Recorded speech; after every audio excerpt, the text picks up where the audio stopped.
What's up with y'all, man? It's your boy Dave. We back with another reaction video. You know what I'm saying? Today, we're gonna be reacting to something lighthearted and a little more whimsical. You know what I'm saying? Because we've already explored the other shit. You know what I'm saying? We've already talked about David enough. I might not make another video on it again. Probably until they give us a final verdict on what happens. So let's watch some more calm, chill shit. But still very much thought-provoking, because that's all we do on this channel is provoke thought. You know what I'm saying? You've completely missed Gumball's political genius. You know what I'm saying? And I feel like, really? Yeah, I probably didn't though. Because I watched a new season, and there was one of these episodes where we were talking about food and stuff, and the main villain was a burger dude, and he was basically like, they were basically trying to fight consumerism and shit. But, yeah, no, man, with that being said, make sure y'all like and subscribe. You know what I'm saying? We're trying to get the 1,000 subscribers. Throw the headphones on and shit, you know what I'm saying, so we can watch. Let's get straight to it. What if I told you that the amazing world of Gumball has more political genius packed into it than most news shows? Would you believe me? Gumball, yeah, that Gumball might secretly be one of the smartest critiques of modern society ever animated. Beneath the absurd comedy and wild visuals, it's quietly critiquing power, politics, and the way we live. And to convince you, I spent days. When I was watching this shit as a kid, I wasn't really thinking about all that, I ain't gonna lie. But like, now that I come back as a 19-year-old, kind of watching the show and shit, you know what I'm saying? I see it a little bit more, especially when they're like, sometimes it's more, some of the episodes are more overtly political than others, obviously, but you know what I'm saying? When you see it, you see it. Rewatching episodes, decoding hidden political jokes, and connecting them to real-world systems. From leaders chosen for performance instead of policy to the— Oh yeah, and this video was made by Socio, by the way. I'm really liking it so far. It's really cool. Media distorting reality to citizens who'd rather be entertained than informed. Once you notice these patterns, Elmore stops feeling like a cartoon and starts looking uncomfortably familiar. I'm Zersol, and today we're diving deep into the political brilliance of Gumball and how it reflects real-world power, critiques our broken systems, and why this show is smarter than most of the media we consume. We'll start this journey in season 5 by aiming straight at the news media and then sliding over to different seasons to reveal how Gumball tackles even bigger political themes in later seasons. Let's start with the aptly titled episode, The News, from season 5, which takes a sharp jab at how the media distorts reality and the reporting of the political and economic state of the world. We talk about like the political— And this Jada Smithman will always like. Grace. Bro. Oh, are you? My bad, y'all. Somebody just walked in my shit. But, and I'm saying, this meme will always live rent free in my head, especially with like how actually absolutely fucking insane the world is. Because this nigga was actually dad's on the money. We need to be more worried about the socio-economic state of the world. For real, for real. But niggas was clowning him. And I remember I'm Dante specifically clowned this nigga. He was like, what the fuck are you talking about? Fucking child. Stay in your place, right? That's basically what he said. He didn't say it like that, but that's basically what he said. And I kind of was like, I was twofold. I was like, Dante's kind of right, but also he's also wrong, because like deadass the world is going to actual shit. Like, for real. But, yeah, nah, bro, this meme, dude, it rings more and more true every single day, no cap. economic state of the world right now. Right out of the gate, the show mocks the bombastic, overproduced intros typical of cable news, rampant with dramatic music and flashy graphics. From whence we meet Kip Shlaba Bingo, Bango bongo, bish bash bosh. who starts by reporting on a robbery in Elmore and then editorializing it, warning viewers that the town is no longer safe, despite offering no evidence. Dramatic events today in downtown Elmore is— A lot of time the news is very much like, they really report on very like crazy things. Like every time I remember back in that, was in goddamn Mapleton, or it was either Mapleton, Marietta, in Atlanta. Every time a nigga would turn on the news, somebody got shot, somebody got hurt, somebody got fucked up. Somebody was getting fucked up every single time the news was on. I swear to God, it was crazy. police sent their finest officers to tackle a robbery which took place in broad daylight.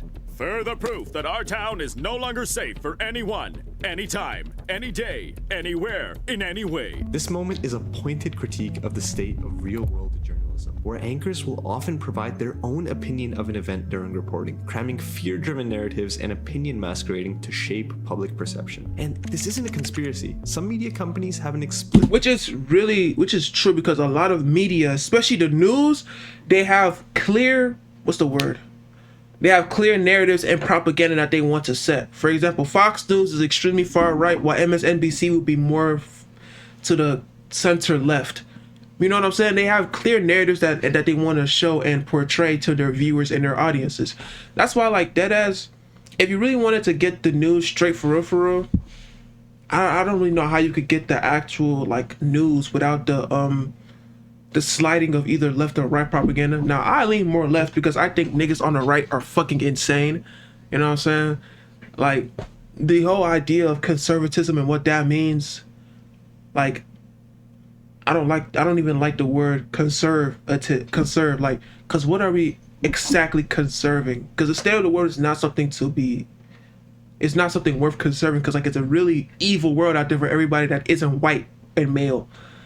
You know what I'm saying? So, I don't know. But, yeah, they do like to push a certain narrative with the news, for real.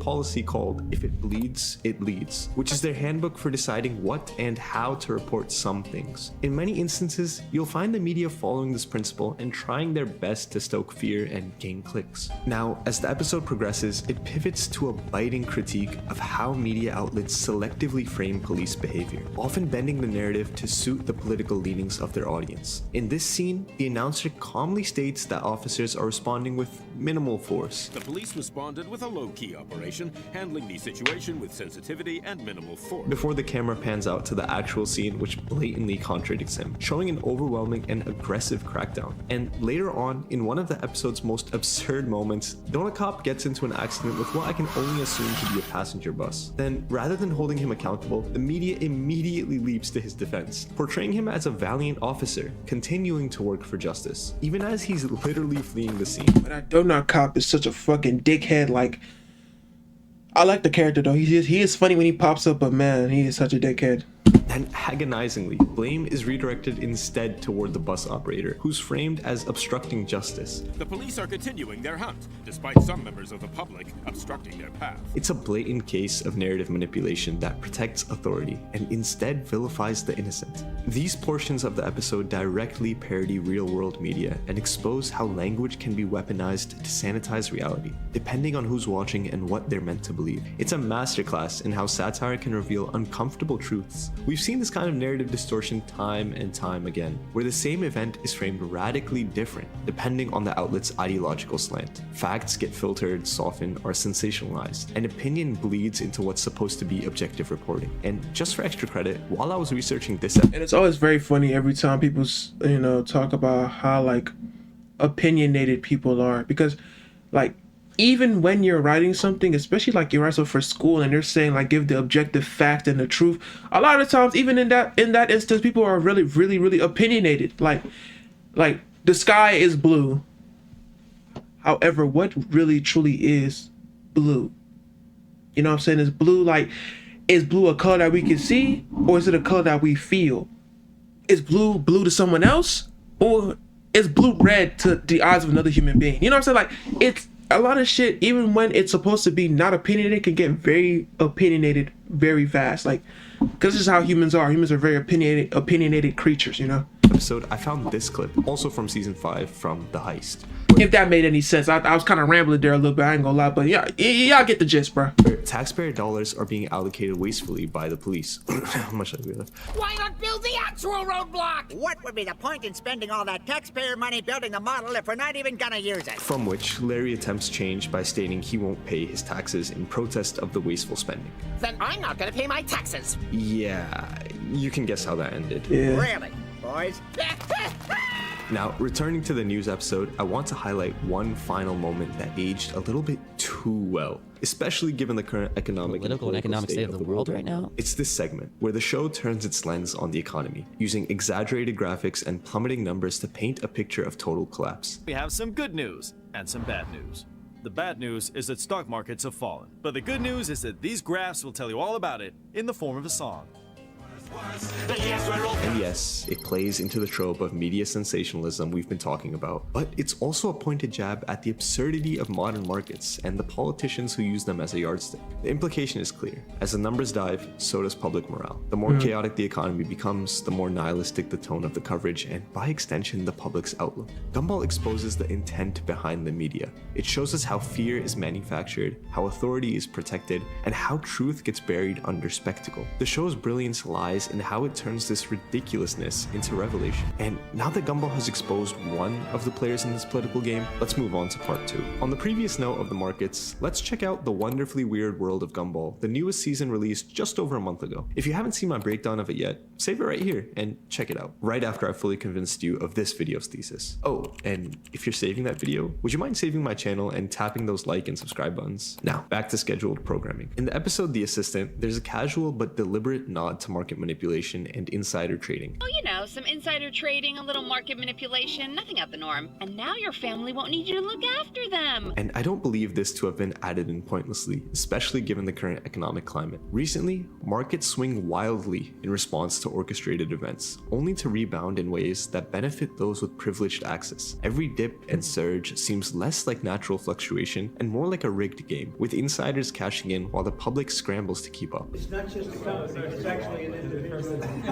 He made $2.5 billion.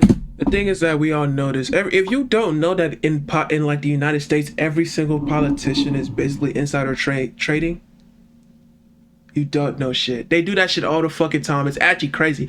Is it good? Fuck no. It's terrible, but it's what they do. It's actually like just what they do for real.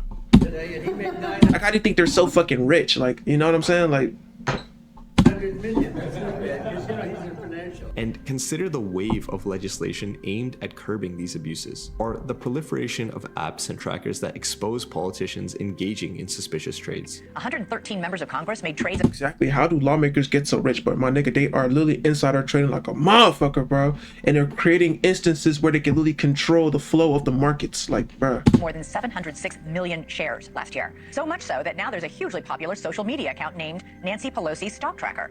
The account follows stock trades made by Nancy Pelosi's husband. It quickly gained a following of more than 1 million people, so it expanded into an investment app called Autopilot, where you can copy the trades made by members of Congress. Gumball holds up a mirror to our world, delivering blistering satire that skewers the very people profiting from systemic dysfunction.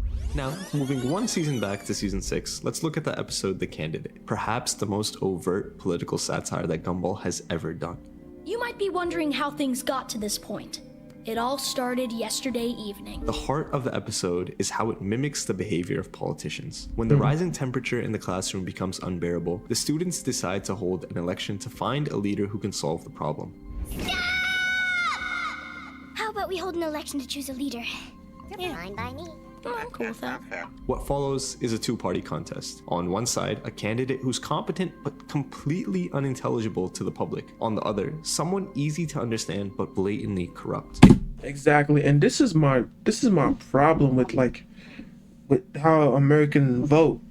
Cause really, like they vote for the leader who is the loudest and most abrasive. They don't vote for the person whose policies actually like work for real. Cause when I did a little research and I looked at Kamala's policies and looked at Donald's policies, I thought to myself, I was like, damn, Kamala's policies seem really thoughtful and seem like they work. And Donald's policies seem blatantly fucking racist and crazy as shit. And it's gonna hurt everybody that is poor or middle class, right? That's what I saw, right?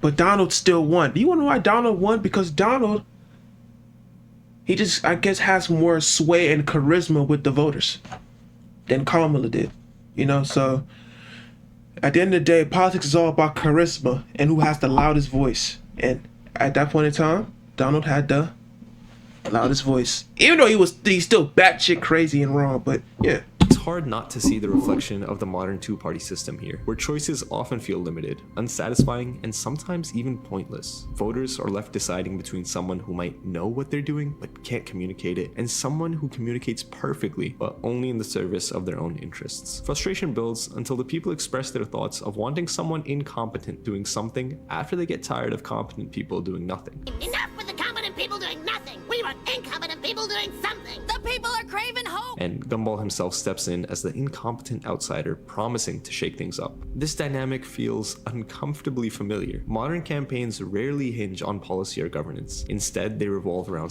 it's really all about vibes. How does that person make me feel? You know, yes, that other person might be better for the government, but that nigga was talking about some real shit that hit here. So I gotta vote for him. I'm sorry. soundbites, branding, and the ability to command attention. Wait till you see my viral trump card.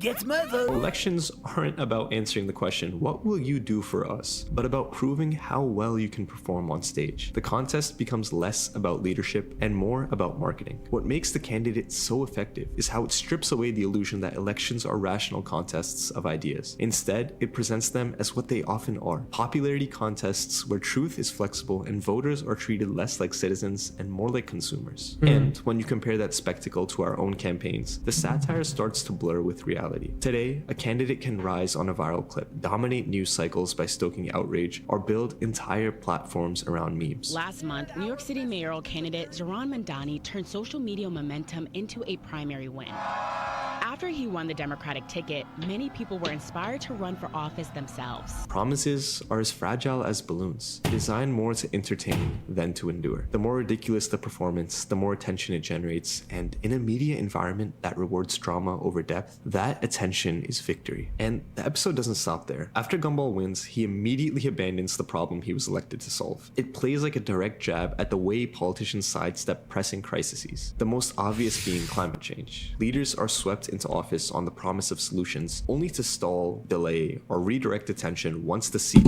Like with Donald Trump again, they literally said, "Yo, you're gonna make the price." He said he was gonna make prices drop, make life more affordable, all that shit, and add more jobs, right? And everybody, it was some committee that does like jobs or something, whatever, or counts jobs, and they literally counted that jobs literally fell. There's less jobs in the market now ever since he became president. And another thing as well, prices have also risen as well with him becoming president. When he literally campaigned on those things not happening, and they happened. Cause you know why? It's just all about vibes. He made the people that voted for him feel seen and heard, and they voted for him, but he's not really standing on anything that he said he was gonna do. And it is what it is. Of power is secured. That's exactly what the candidate skewers so effectively. It doesn't preach or spell out its argument, but hides them in absurd gags and brightly colored chaos. But the satire cuts because it's recognizable. We laugh because we already know it's true. The show's genius isn't showing us how fragile our institutions are and how easily they bend towards spectacle and away from substance. And in that reflection, Elmore doesn't look so far from our world after all. But here's where it gets even sharper. The candidate isn't only critiquing politicians, it's also pointed at us. Let's stay on the same episode but shift perspective from the politicians on stage to us. The episode began with a generational clash. The younger generation blames the older generation for issues like rising costs, failing education, and environmental neglect. Maybe your generation should have thought about our future before ruining the economy. And the environment. And the education system. And ruining ChatSnap by following their kids. Not related, but I think it should be said. Assailed by these accusations, Richard explains how hard they had it, and then highlights how in $3, he bought a house, started a family, and then put the last $2 in a savings account, which is so obviously a direct critique of boomers and the denial of systemic privilege. You think we had it easy? When I finished high school, all I had was $3 in my pocket. So what did I do? I bought a house, a car, and started a family. And the other $2 went into my savings. After that bit, the satire deepens. When it comes time to divide the food, Tobias insists 90% should go to him, justified by a math textbook conveniently funded by his wealthy family. Okay, I'd like to point out that as my parents paid for half of this fundraiser, 90% of that cookie belongs to me. That's not how math works. Check your textbook. Half always equals whatever Tobias wants? What? This textbook was generously funded by the Wilson family? It's a clear allegory for how money shapes narratives, policies, and access. NIEAST proposes a fairer solution, but Idaho dismisses it as city talk, exposing the rural-urban divide and how class tensions are weaponized to exclude and hoard resources. We need to apportion our resources equally. Apportion resources equally? Sounds to me like highfalutin city garble to keep all the food for yourself. This nigga said city garble. I'm not gonna lie. It's really, I don't like to look down on people, but I don't. Like, so if I had to look down on somebody, it had to be rural people, because, like, what are you, that's perfectly plain English. That nigga said he wants to share she literally just said, how'd she say it? Because this is actually like crazy. To exclude and hoard resources. We need to apportion our resources equally. Right, we need to share resources equally so everybody can benefit and eat, right? And then Portion resources equally? Sounds to me like highfalutin city garble to keep all the food for yourself. it's just like, damn, like, why are y'all so slow? Why are y'all so dumb? Right? Because like, it's crazy. Like, they just be so dumb, and then their dumbness actually rubs off on like, and it rubs off on like, you know, like the actual voting process, and then those dumb people start to vote for the people that make them feel something instead of the people who actually want to help them for real. You know what I'm saying? And it's just so crazy. And then like, and you know, it's funny, the founding fathers knew that would happen. That's why they created the electoral college system. But then again, at the same time, that system could also vote for the worst candidate as well, right? So it really is what it is, bro. Then Claire jumps in, discrediting Anais's concern by saying, if you really cared, you'd donate to the Amazon. Yeah, Anais, you think you're so woke, but if you truly cared about the cause, you'd be giving that food to the endangered trees of the Amazon. It's a textbook example of performative deflection and the self-righteousness of others. And just when the conversation couldn't get more chaotic, Banana Joe interrupts with a fear-mongering rant about outsiders coming through the door to take the food. It's the other people which is a clear pointer to immigration and how they're saying they're coming and taking our jobs and killing our people, and you know, all that type of shit they be doing, which is just so ignorant and fucked up. But you know, when everybody is suffering, it's easy to place all that suffering on a scapegoat, you know. So that is what it is. You should worry about coming through that door and stealing our food. The door's locked, Joe. That's the main part of our problem. A thinly veiled reference to immigration. When asked about his source, he presents a website called something alternativefortruth.ru. Not according to my sources. And where are you getting your information from? www.neckbeardfroggalternativetruth.ru. The .ru being a domain identifier for Russia, a not so subtle jab at foreign disinformation and conspiracy echo chambers. And then, Banana Joe justifies his actions by saying he isn't a sheep that can get manipulated by the media. I'm too clever to let myself get manipulated by the lamestream media. A direct jab at free thinkerism. The episode then devolves into anarchy, from whence the students tried to hold an election. How about we hold an election to choose a leader? Fine by me. Cool. The students don't rally behind competence or even honesty. They rally behind whoever entertains them. Banana Joe, for example, doesn't want to think critically about policies at all. And enough with the blah blah and the politics. It's forcing me to think, and thinking makes me angry. It's a perfect jab at the way we offload the hard work of going through. It's just so crazy because people will be like, I'm not political, I think politics is lame. Yo, politics is literally the thing, as anybody who's ever taken a history class knows, whenever they talk about slavery, politics is a thing that literally stopped like people from thinking that people that look like me should be slaves because of this. You know what I'm saying? Like, so to me, politics matters a lot because it literally like it defines our world and the systems within our world.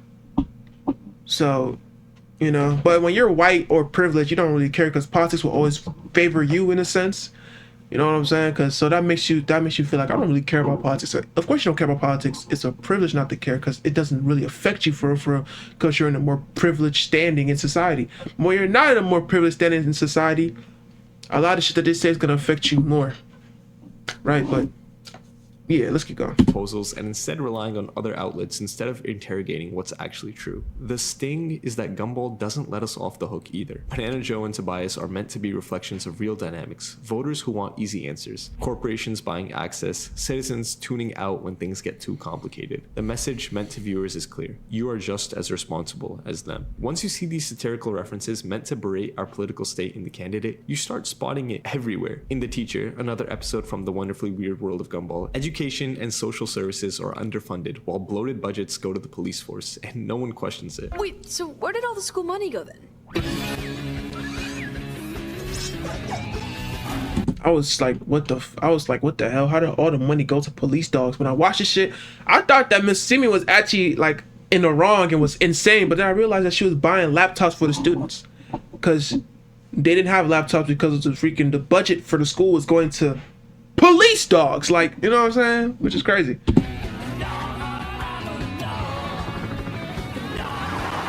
Or look at the burger, also from the new season. On the surface, it's a silly obsession with fast food. However, underneath it all, it's a pointed metaphor for consumerism and how people will rally passionately around empty products and how corporations do their best to take advantage of that. Even the bumpkin takes the satire inward, making fun of society as a whole. It pokes fun at the 9-to-5 grind, urban-rural divide, and the endless movements promising escape, whether through unplugging or retreating into nature. And ending with the best from season 5, Carmen calls out Gumball's flaws until he spirals into chasing the moral high ground, even training on Rambler in the martial arts of the social justice warrior. The parody cuts two ways. It shows us how moral superiority can be as destructive as ignorance, and how masking selfish motives as activism undermines real causes. It's not just about Gumball, it's about us, our online debates, and how easily progress gets lost in the noise. Throughout these episodes, Gumball constructs a layered critique of modern life, where politics, media, and consumer culture blur into one absurd spectacle. It's dissecting the entire system with surgical satire. It's political satire taken to the extreme, one that uses satire to expose the truths we've normalized. The amazing world of Gumball proves that oftentimes the most razor-sharp political commentary is wrapped in chaos. And mind you, kids is watching this shit. They don't know what the fuck going on, but it is funny though. You know what I'm saying?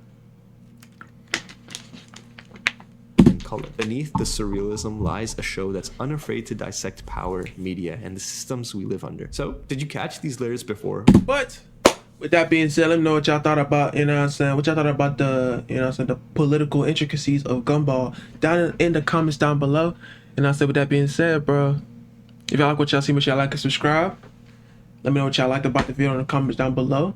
Let me know exactly what y'all liked about the political intricacies of Gumball down below. Even though I just said it twice, don't worry about it. Let me cook. And with that being said, I'm gonna catch you on the next one. We out.